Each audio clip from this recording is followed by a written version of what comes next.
Hello friends, exam hall के YouTube channel में आप सभी का स्वागत है। सो फ्रेंड्स, जितने विद्यार्थी यूपी बोर्ड 2024 की तैयारी कर रहे हैं, उन सभी विद्यार्थियों के लिए ये वीडियो काफ़ी इम्पॉर्टेंट है।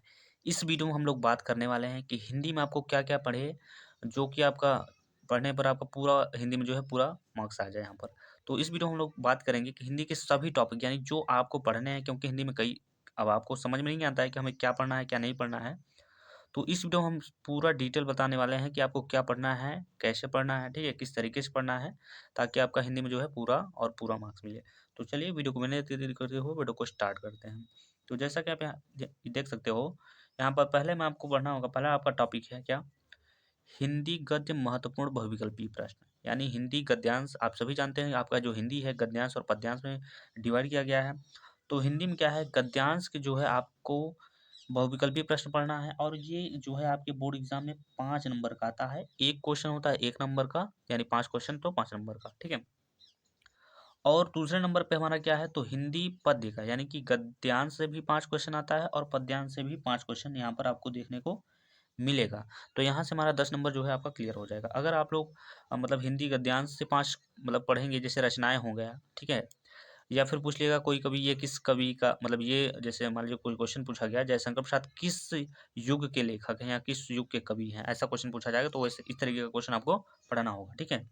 और पद्यांश में भी उनकी रचनाएँ पढ़ना होगा, उनके बारे में थोड़ा-सा जानना होगा, ठीक है? तो इस तरीके से यहाँ पर क्वेश्चन पढ़ना होगा। उसके बाद हमारा तीसरा जो टॉपिक है, ये महत्वपूर्ण टॉपिक आप मान सकते हो, ये है रस, छंद, अलंकार। इन तीनों टॉपिक से आपको एक-एक क्वेश्चन यहाँ पर देखने को मिलेगा, यानी टोटल क्वेश्चन एक ठो आपको रस से मिलेगा, एक ठो आपको छंद से और एक ठो यहाँ पर अलंकार। तो ये बोल सकते हैं हमारा ये जो 3 नंबर का है, यहाँ से आपका आ जाएगा, ठीक है? उसके बाद हमारा अगला जो टॉपिक है वो है उपसर्ग। उपसर्ग में क्या क्या पढ़ना होता है? सबसे पहले आपको समझना पड़ेगा कि उपसर्ग होते क्या हैं। तो उपसर्ग वे शब्द होते हैं जो शब्द के प्रारंभ में जुड़ते हैं, शुरुआत में जुड़ते हैं, उसे हम लोग बोलते हैं उपसर्ग। उपसर्ग में कौन-कौन सा पढ़ना है, तो अ उपसर्ग पढ़ना है, अन उपसर्ग पढ़ना है, अनु पढ़ना है और एक अधि है, एक उप है, एक परि है, ठीक है? जैसे मान लीजिए यहाँ पर परि से अगर बात करें, तो परि से हो जाएगा क्या, परिवार हो जाएगा, उप से हो जाएगा उपमान हो जाएगा, उपदेश हो जाएगा, अधि से क्या हो जाएगा, अधिकार हो जाएगा, ठीक है? अधिनियम हो जाएगा। तो इस तरीके से पढ़ना पड़ेगा। उसके अलावा आपका एक समास पढ़ना एक टॉपिक है आपका, ठीक है? समास में आपके 6 समास होते हैं, ठीक है? समास की अगर बात करें, तो टोटल समास की संख्या 6 होती है, लेकिन आपको 6 समास नहीं पढ़ने हैं, आपको 2 ही समास पढ़ना है। एक द्वंद्व समास है, एक द्विगु समास है। दोनों ही महत्वपूर्ण मतलब कि ये जो है समास है। अभी मैं इसका जो है बहुविकल्पी क्वेश्चन मैं आपको बताऊँगा किस तरीके से याद करना है, अच्छे से कैसे पढ़ना है, ठीक है? और अगला हमारा एक टॉपिक है तद्भव एवं तत्सम, यानी तत्सम और तद्भव। तो ये आपको पढ़ना पड़ेगा, अच्छी टॉपिक है। इससे भी आपको एक क्वेश्चन ज़रूर देखने को मिलेगा। अगला जो हमारा टॉपिक है पर्यायवाची शब्द है। आप सभी लोग को पता होगा कि पर्यायवाची भी शब्द हमारे बोर्ड एग्जाम में देखने को मिलता है, ठीक है? तो टॉपिक नंबर 5वें पे अगर बात करें, तो यहाँ पर दिया गया है क्या? संस्कृत व्याकरण सर्वनाम तदयुष्मत्। ये भी बहुत ज़्यादा महत्वपूर्ण है, इसको भी आपको पढ़ना पड़ेगा। और 6वें टॉपिक में क्या है?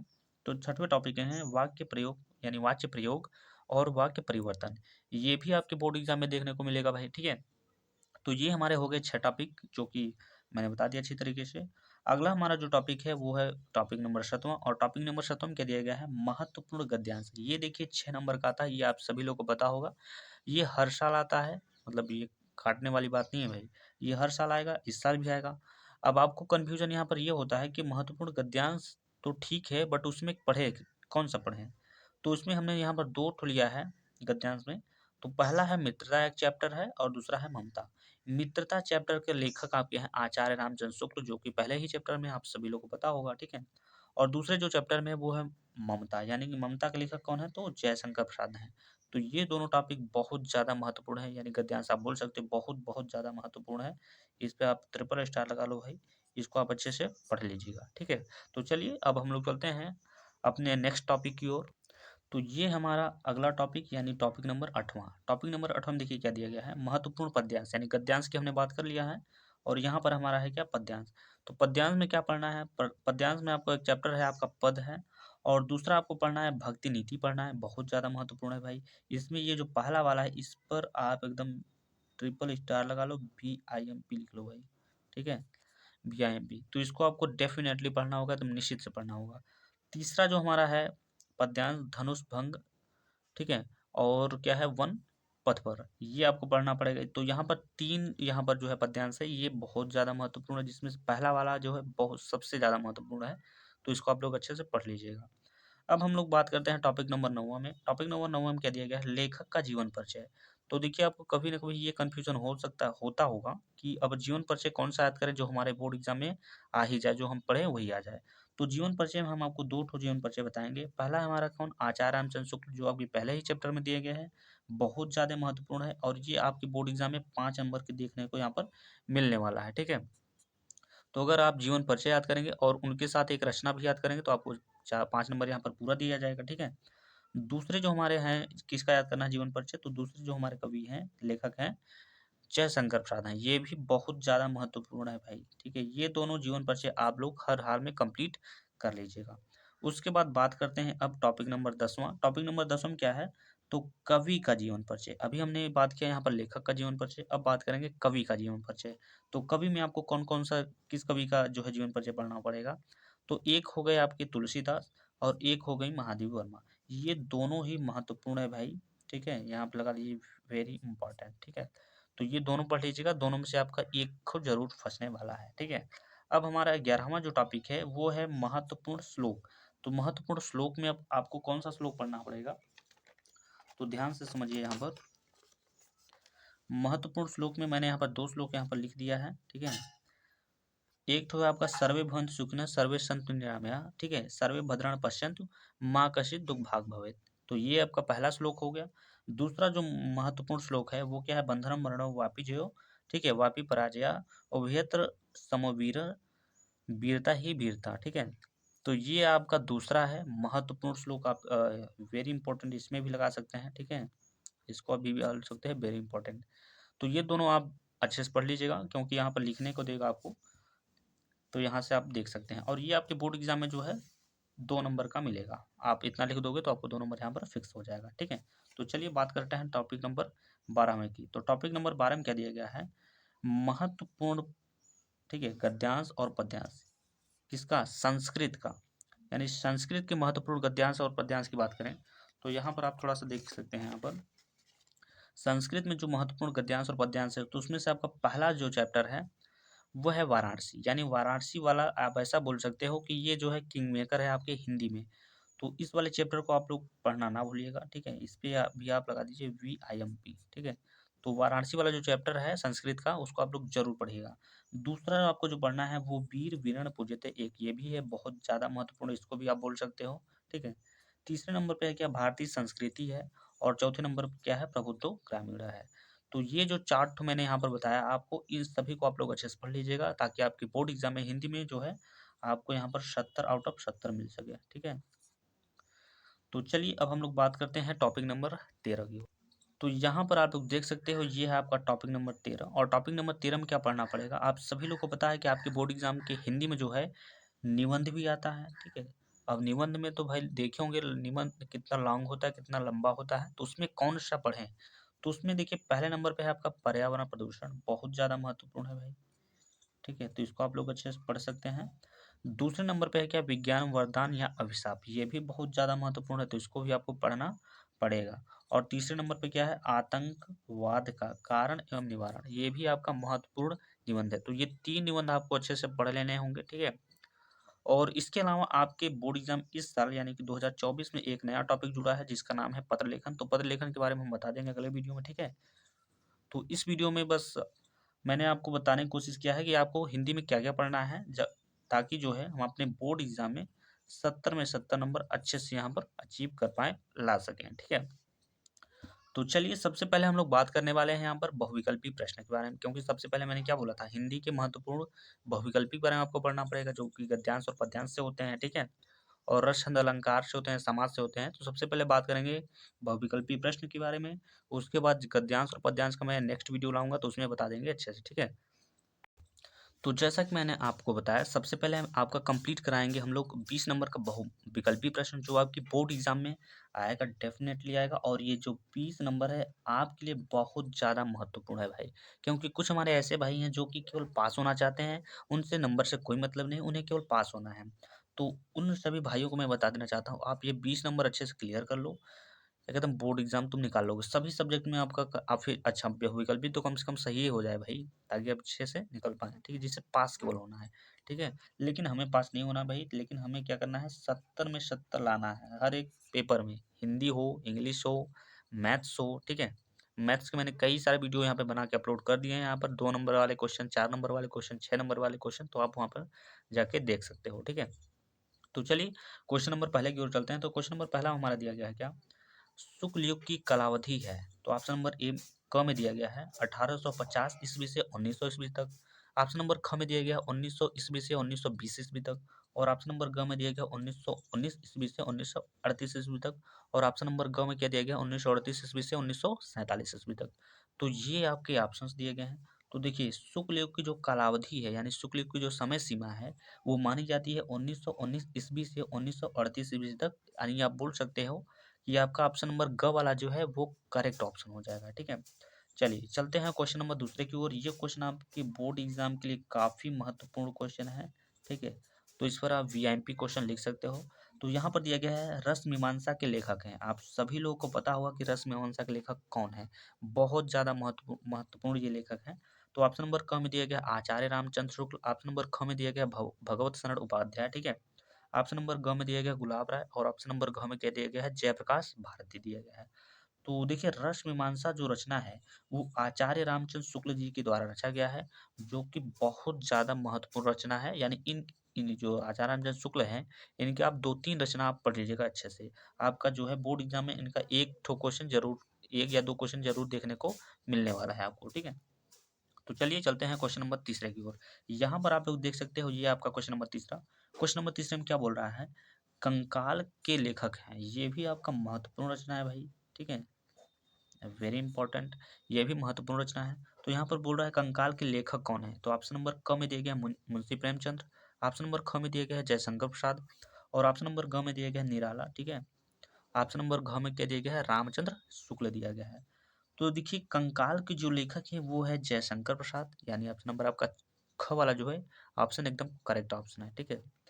तो इनकी भी आप कई रचनाओं को थोड़ा सा पढ़ लीजिएगा, क्योंकि जैसे ध्रुवस्वामिनी हो गया, एक नाटक विधा की रचना है, स्कंदगुप्त है, चंद्रगुप्त है, तो इन सभी रचनाओं को आप पढ़ लीजिएगा अच्छे से, ठीक है। तो चलिए चलते हैं क्वेश्चन नंबर चौथे की ओर। यहाँ पर आप लोग देख सकते हैं ये आपका क्वेश्चन नंबर चौथा है। क्वेश्चन नंबर चौथा में क्या बोला है, गबन की विधा है, यानी गबन जो रचना है ये किस विधा की रचना है। ऑप्शन नंबर ए में दिया गया है क्या, नाटक। ऑप्शन नंबर ख में दिया गया है क्या, एकांकी। ऑप्शन नंबर ग में है दिया गया उपन्यास। ऑप्शन नंबर घ में क्या दिया गया है, तो कहानी दिया गया है। तो देखिए गबन एक रचना है, और इसके रचनाकार की अगर बात करें तो इसके रचनाकार हैं प्रेमचंद्र, ठीक है। कौन है, तो प्रेमचंद्र है। और हमें यहाँ पर लेखक का नाम नहीं बताना है, रचनाकार का नाम नहीं बताना है, हमें बताना है विधा कौन सी है। तो गबन जो है ये एक उपन्यास विधा की रचना है। आप ये बोल सकते हो कि ऑप्शन नंबर आपका जो ग वाला है वो करेक्ट ऑप्शन हो जाएगा, ठीक है। चलिए चलते हैं क्वेश्चन नंबर 5वें की ओर। यहाँ पर आप लोग देख सकते हैं यह क्वेश्चन है आपका 5वां। क्वेश्चन नंबर 5वां भी बहुत ज्यादा महत्वपूर्ण है भाई, इसमें भी आप आईएमपी क्वेश्चन लगा सकते हो, भी आईएमपी, ठीक है। तो यहाँ पे दिया गया है क्या, क्वेश्चन नंबर 5 में कमल का सिपाही कृति है, यानी कमल की सिपाही जो रचना है ये किसकी है। ऑप्शन नंबर क में दिया गया है धर्मवीर भारती। ऑप्शन नंबर ख में दिया गया है अज्ञेय। ऑप्शन नंबर ग में दिया गया है जैनेन्द्र कुमार। ऑप्शन नंबर घ में दिया गया है अमृत राय दिया गया है, ठीक है। तो देखिए कमल का सिपाही जो रचना है ये अमृत राय जी के द्वारा रचा गया, जो कि बहुत ज्यादा महत्वपूर्ण है। मैंने बताया ना, इस पर स्टार लगा लीजिए, ट्रिपल स्टार लगा लीजिए भाई। ये क्वेश्चन हो सकता है आपके इस बार यूपी बोर्ड 2024 में यहाँ पर देखने को मिल सके, ठीक है। तो चलिए चलते हैं क्वेश्चन नंबर 6वें की ओर। यहाँ पर आप लोग देख सकते हैं ये आपका है क्वेश्चन नंबर 6वां, ठीक है। और क्वेश्चन नंबर 6वां में क्या बोल रहा है, महादेवी वर्मा कवयित्री हैं। तो कहने का मतलब ये आपसे पूछना चाहता है कि महादेवी वर्मा जो है किस युग की कवि हैं, ठीक है। ऑप्शन नंबर क में दिया गया प्रगतिवादी युग। ऑप्शन नंबर ख में दिया गया द्विवेदी युग। ऑप्शन नंबर ग में दिया गया छायावाद युग। और ऑप्शन नंबर घ में दिया गया क्या, प्रयोगवाद युग। तो आप सभी लोगों को एक क्वेश्चन याद होगा या आप पता होगा कि छायावाद के बारे में थोड़ा सा समझ आते हैं, ठीक है। छायावाद, तो छायावाद में देखिए 4 कवि हैं। जिसका अगर क्वेश्चन पूछा जाएगा छायावाद के प्रवर्तक कौन है, तो आप बताओगे जयशंकर प्रसाद, ठीक है, यानी प्रसाद जी। जयशंकर प्रसाद जी जो ने जो क्या किया था, यानी जयशंकर प्रसाद ने छायावाद के प्रवर्तक माने जाते हैं। जयशंकर प्रसाद को माना जाता है छायावाद का प्रवर्तक। लेकिन इसमें 4 कवि हैं, आप ये नाम जान लो। सबसे पहले कवि हमारे जयशंकर प्रसाद हैं, उसके बाद 2 कवि और हैं, उसके बाद कौन है, महादेवी वर्मा भी इसी कवि के अंतर्गत आती हैं। आप सभी लोगों को पता होगा कि छायावाद के 4 स्तंभ माने गए हैं, ठीक है। तो यहाँ पर क्वेश्चन में पूछा गया था महादेवी वर्मा कब इतरी हैं, तो ऑप्शन नंबर क में दिया गया प्रगतिवादी युग, द्विवेदी युग, छायावादी युग और प्रयोगवादी युग। तो महादेवी वर्मा जो हैं ये एक छायावादी युग के कवि हैं, जिसमें मैंने बता दिया कि जयशंकर प्रसाद जी द्वारा रचा गया है छायावाद, ठीक है। यानी प्रवर्तक जो है जयशंकर प्रसाद जी को ही माना जाता है। तो चलिए चलते हैं क्वेश्चन नंबर यहाँ 7वें की ओर। यहाँ पर आप लोग देख सकते हो, ये है क्वेश्चन नंबर 7वां। क्वेश्चन नंबर 7वें में क्या बोल रहा है, लहरों के राजहंस के लेखक हैं। ये भी बहुत महत्वपूर्ण है भाई, ये सबसे ज्यादा महत्वपूर्ण है भाई। इसमें आप ट्रिपल स्टार प्लस VIMP लगा लो, ठीक है। Triple star plus VIMP question लगा लो। यहाँ पर बोल क्या रहा है, लहरों के राजहंस के लेखक हैं। ऑप्शन नंबर क में दिया गया गुलाब राय, ऑप्शन नंबर ख में दिया गया है जयशंकर प्रसाद, ऑप्शन नंबर ग में दिया गया मोहन राकेश और ऑप्शन नंबर घ में क्या दिया गया, तो प्रेम चंद्र दिया गया है। तो देखिए लहरों के राजहंस के जो लेखक हैं वो है मोहन राकेश। बहुत ज्यादा महत्वपूर्ण रचना है ये रचना, लहरों के राजहंस। तो इसको आप लोग अच्छे से कॉपी में अपने नोट कीजिएगा, उसके बाद अच्छे से यहाँ पर पढ़ लीजिएगा। तो चलिए चलते हैं क्वेश्चन नंबर 8वें की ओर। क्वेश्चन नंबर हमारा 8वां में क्या बोल रहा है, तो क्वेश्चन नंबर हमारा 8वां में बोल रहा है स्मृति की रेखाएं साहित्य की विधा है, ठीक है। क्या बोल रहा है, विधा यानी रचना की विधा बोल रहा है। तो ऑप्शन नंबर क में दिया गया है जीवनी, ऑप्शन नंबर ख में दिया गया है संस्मरण, ऑप्शन नंबर ग में दिया गया है क्या नाटक और ऑप्शन नंबर घ में क्या दिया गया है, तो उपन्यास दिया गया है। तो सबसे पहले आप ये बताओ कि स्मृति की रेखाएं किसकी रचना है।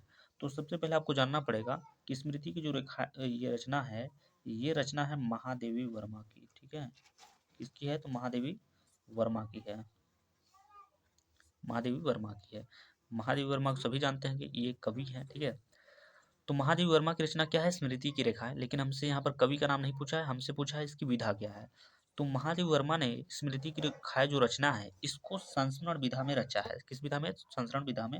यानी ऑप्शन नंबर आपका जो ख वाला है वो करेक्ट ऑप्शन हो जाएगा, ठीक है। चलते हैं क्वेश्चन नंबर 9 की ओर। क्वेश्चन नंबर 9 में दिया गया है आंगन के पार द्वार के रचयिता हैं, ठीक है।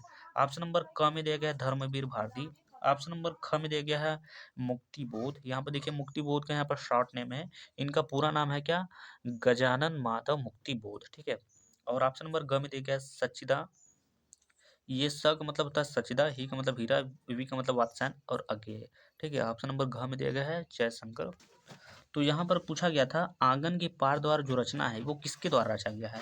तो ये जो है सच्चिदानंद हीरानंद वात्स्यायन अज्ञेय के द्वारा रचा गया है। यानी ऑप्शन नंबर आपका जो ग वाला है वो करेक्ट ऑप्शन हो जाएगा, ठीक है। क्वेश्चन नंबर 10वें को समझिए। क्वेश्चन नंबर 10वें में क्या बोल रहा है, महादेव वर्मा की रचना नहीं है। यहाँ पर बोल रहा है नहीं है, तो इस बात को ध्यान रखिएगा, नहीं बोला है। ऑप्शन नंबर क में दिया गया निहार, ऑप्शन नंबर ख में दिया गया सांध्य गीत, ऑप्शन नंबर ग में दिया गया है युगांत और ऑप्शन नंबर घ में क्या दीप शिखा। तो देखिए महादेवी वर्मा की यहाँ पर रचना नहीं है, ये हमसे पूछा, नेगेटिव वर्ड पूछा है यहाँ पर, तो इस बात को आप लोग ध्यान से समझिएगा। महादेवी वर्मा की जो रचना है ये निहार महादेवी वर्मा की रचना है, सांध्य गीत भी महादेवी वर्मा की ही रचना है और क्या है दीपशिखा है। कहने का मतलब आपका ये ग वाला है ये इनकी रचना नहीं है। तो ऑप्शन नंबर आपका जो थर्ड यानी ग वाला है वो करेक्ट ऑप्शन हो जाएगा, ठीक है। चलिए चलते हैं क्वेश्चन नंबर 10वें की ओर। क्वेश्चन नंबर 10वें, सॉरी क्वेश्चन नंबर 11 है जी। क्वेश्चन नंबर 11 में क्या बोल रहा है, हास्य रस का स्थायी भाव। आप सभी लोगों को जितने भी रस हैं उन सभी का स्थायी भाव भी याद करना पड़ेगा। अगर आप याद कर पाओगे तो जितने भी ये स्थायी भाव से क्वेश्चन पूछे जाते हैं आप अच्छे अच्छे से कर पाओगे, नहीं तो यहाँ पर थोड़ा सा आपका नंबर वहाँ पे कम हो जाएगा। यानी कि वहाँ पे भाई गलती हो जाएगा तो कम होगा ही, निश्चित बात है।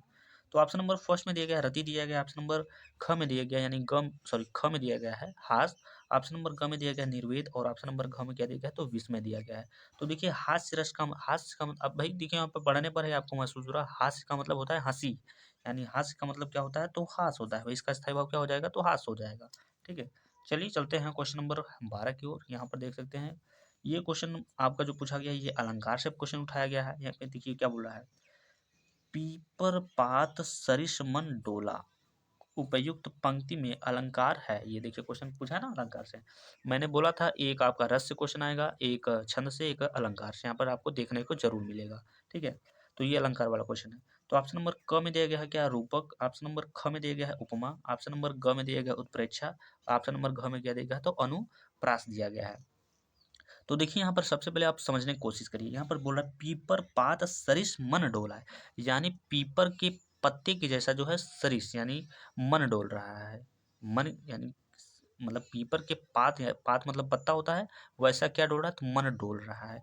जब यहाँ पर किसी भी दो वस्तुओं का यहाँ पर कंपेरिजन हो तो वहां पर कौन सा अलंकार होता है, उपमा अलंकार होता है। तो ऑप्शन नंबर आपका जो ख है वो सही हो जाएगा। जैसे कि मान लीजिए अमन नाम का लड़का है। कौन है, अमन।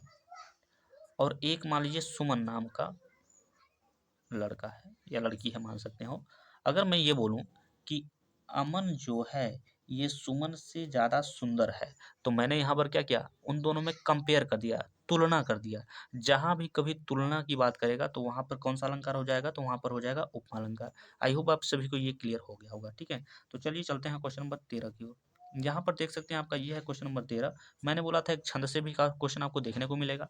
तो यहाँ पर बोल रहा है रोला छंद, यहाँ पर छंद देख रहे हैं, में चरण होते हैं। तो रोला छंद में कितने चरण होते हैं, तो आप सभी लोग अगर रोला पढ़े होंगे तो आपको पता होगा कितने चरण होते हैं, अगर नहीं पढ़े होंगे तो नहीं पता होगा। तो ऑप्शन नंबर यहाँ पर क में दिया गया है 4, ऑप्शन नंबर ख में दिया गया है 2, ऑप्शन नंबर ग में दिया गया है 3 और ऑप्शन नंबर घ में क्या दिया गया है, तो 1 दिया गया है। तो रोला जो छंद होता है उसमें फिलहाल 4 चरण होते हैं। आप जाके वहाँ पे पढ़ लीजिएगा, क्वेश्चन बैंक में आपका जब होगा, अगर क्वेश्चन बैंक आपके पास होगा तो यहाँ पर आप जाके पढ़ सकते हो। ठीक है, वहाँ पर अच्छे से डिफाइन किया गया है। तो इस क्वेश्चन का जो करेक्ट आंसर हो जाएगा वो हो जाएगा ऑप्शन नंबर क। तो चलिए चलते हैं क्वेश्चन नंबर 14 की ओर। यहाँ पर आप लोग देख सकते हो ये आपका है क्वेश्चन नंबर 14। क्वेश्चन नंबर 14 में क्या दे रहा है, उपदेश शब्द में प्रयुक्त उपसर्ग है। मैंने बोला था आपको उपसर्ग भी पढ़ना पड़ेगा। तो उपसर्ग में देखिए 1 नंबर का क्वेश्चन यहाँ पर आपको देखने को यहाँ पर मिला। ठीक है, यानी प्रत्यय, उपसर्ग, समास, ये सब आपको पढ़ना पड़ेगा क्योंकि ये सब फिक्स होते हैं। तो यहाँ पर मैंने बताया था उपसर्ग क्या होते हैं, जो शब्द के प्रारंभ में जुड़ते हैं। तो शब्द के प्रारंभ में यहाँ पर जुड़ा हुआ है उप, पीछे क्या लिखा है, एक शब्द है देश और उसके आगे जुड़ा है क्या, उप। तो उप ही क्या हो गया, एक उपसर्ग हो गया। तो आप देखिए उपसर्ग किस में दिया गया, उप। तो उप दिया गया है आपका ऑप्शन नंबर ग में दिया गया है। तो ऑप्शन नंबर ग ही इसका करेक्ट ऑप्शन हो जाएगा। ठीक है, चलिए चलते हैं क्वेश्चन नंबर 15 की ओर। तो यहाँ पर आप लोग देख सकते हैं ये आपका क्वेश्चन नंबर 15 दिया गया है। क्वेश्चन नंबर 15 में क्या दिया गया है उसको समझते हैं। तो क्वेश्चन नंबर 15 में दिया गया है हानि लाभ में समास है। मैंने बोला था एक क्वेश्चन आपसे समास से भी आएगा। तो यहाँ पर 1 नंबर आपका यहाँ पर फिक्स हो जाएगा। तो 2 समास पढ़ना है, एक द्वंद्व समास पढ़ना है। ठीक है, द्वंद्व समास और एक पढ़ना है द्विगु समास। तो इस तरीके से दोनों समास पढ़ लीजिएगा। तो ऑप्शन नंबर फर्स्ट में दिया गया है द्वंद्व समास। ठीक है, ऑप्शन नंबर ख में दिया गया है यानी दूसरे में दिया गया है कर्मधारय समास। ऑप्शन नंबर ग में दिया गया है द्विगु। ऑप्शन नंबर घ में क्या दिया गया है, तो बहुब्रीहि दिया गया है। तो यहाँ पर जो शब्द दिए गए हैं, सबसे पहले आपको समझाने का एक ट्रिक मैं आपको बता रहा हूँ ताकि आप अच्छे से समझ पाएं। जब भी बीच में ये वाला चिन्ह दिखे, ये वाला, इसको बोलते हैं योजक का सिंबल। किसका बोलते हैं, योजक का सिंबल बोलते हैं। क्या बोलते हैं, योजक बोलते हैं। तो इस बात को आप लोग समझें, इसको योजक बोलते हैं या फिर स्पेस बोल सकते हैं। तो जब बीच में योजक या स्पेस दिखे और ये दोनों शब्द जो है एक दूसरे के विपरीत हों, जैसे यहाँ पर हानि का उल्टा क्या होता है, लाभ होता है, तो वहां पर कौन सा समास हो जाएगा, तो वहां पर आपका द्वंद्व समास हो जाएगा। ठीक है, समझ में आया, ट्रिक अच्छा लगा। यहाँ पर आपको योजक का सिंबल देखना है और ये दोनों शब्द जो हो गए एक दूसरे के विपरीत हो गए। समझ रहे हैं, तो इतना हो जाएगा। तो आप कौन सा समास लगाएंगे, टिक ऑप्शन नंबर में, क नंबर में, यानी कि द्वंद्व समास पे। ठीक है, चलिए क्वेश्चन नंबर 16 की ओर चलते हैं। क्वेश्चन नंबर 16 में क्या दिया है, तो प्रत्यय के भेद हैं, यानी प्रत्यय के कितने भेद हैं। ऑप्शन नंबर क में दिया गया है 4, ऑप्शन नंबर ख में दिया गया है 5, ऑप्शन नंबर ग में दिया गया है 3 और ऑप्शन नंबर घ में दिया गया है 2। तो देखिए मेरे भाई, प्रत्यय के होते हैं 2 भेद। ठीक है, तो 2 माने के ऑप्शन नंबर आपका जो घ वाला है ये करेक्ट ऑप्शन हो जाएगा। ठीक है, चलिए क्वेश्चन नंबर 17 को समझते हैं। यहाँ पर दिया गया है क्वेश्चन नंबर आपका 17। क्वेश्चन नंबर 17 में क्या बोल रहा है, मछली का पर्यायवाची है।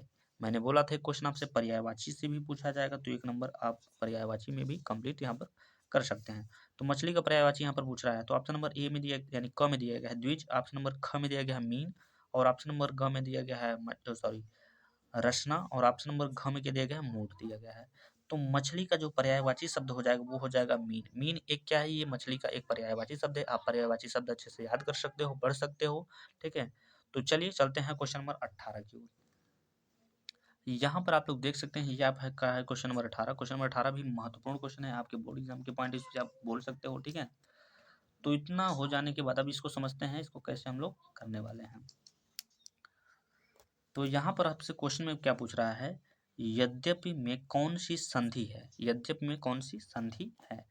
तो ऑप्शन नंबर क में दिया गया है अयादी संधि, ऑप्शन नंबर ख में दिया गया है दीर्घ संधि, ऑप्शन नंबर ग में दिया गया है यड़ संधि, और ऑप्शन नंबर घ में क्या दिया गया है, तो वृद्धि संधि दिया गया है। तो मैंने आपको कई बार बताया है कि जब शब्द बीच में अधूरा, जैसे यहाँ पर यद्य लिखा है तो आधा द और यह है यहाँ पर, तो वहां पर जब भी शब्द बीच में अधूरा दिखेगा तो आपको टिक लगाना है कौन सा, यड़ संधि, एकदम आसान तरीके से अच्छे से, ठीक है। तो ये हो जाएगा। चलिए चलते हैं क्वेश्चन नंबर 19 की ओर।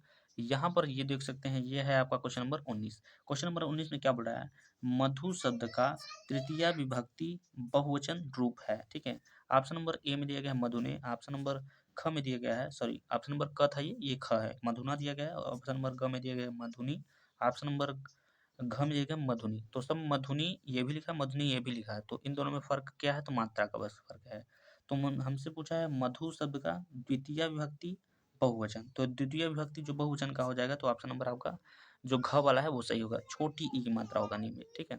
तो चलिए चलते हैं क्वेश्चन नंबर 20वें की ओर, और ये 20 इस वीडियो का जो है लास्ट क्वेश्चन है, क्योंकि हमारे बोर्ड एग्जाम में जो है 20 नंबर के ही एमसीक्यू आते हैं, तो हम 20-20 का क्वेश्चन जो है हल करेंगे। तो यहाँ पर पूछ रहा है पठेताम धातु का वचन एवं पुरुष है। ऑप्शन नंबर क में दिया गया प्रथम पुरुष बहुवचन, ऑप्शन नंबर ख में दिया गया प्रथम पुरुष द्विवचन, ऑप्शन नंबर ख में दिया गया सॉरी प्रथम पुरुष एक वचन, ऑप्शन नंबर घ में दिया गया मध्यम पुरुष द्विवचन। तो देखिए ये जो पठताम है ये आपका है प्रथम पुरुष द्विवचन का है, यानी ऑप्शन नंबर आपका जो ख वाला है वो करेक्ट ऑप्शन हो जाएगा, ठीक है। आई होप आप सभी लोगों को ये क्वेश्चन काफ़ी अच्छे लगे होंगे, आपने इसे अच्छे से नोट किया होगा, अच्छे से पढ़ा होगा, ठीक है। तो इस वीडियो में मैंने एक से लेकर पूरे कितने क्वेश्चन बताए, 20 क्वेश्चन, और हमने ये भी बताया कि हिंदी में आपको क्या क्या पढ़ना है, क्या क्या नहीं पढ़ना है। तो आप उन सभी क्वेश्चन को अच्छे से पढ़िएगा। अगर आप को उस पर वीडियो चाहिए तो आप कमेंट बॉक्स में ज़रूर बताइएगा, ठीक है। तो इस वीडियो में बस इतना ही, मिलते हैं नेक्स्ट वीडियो में, तब तक के लिए जय हिंद जय भारत।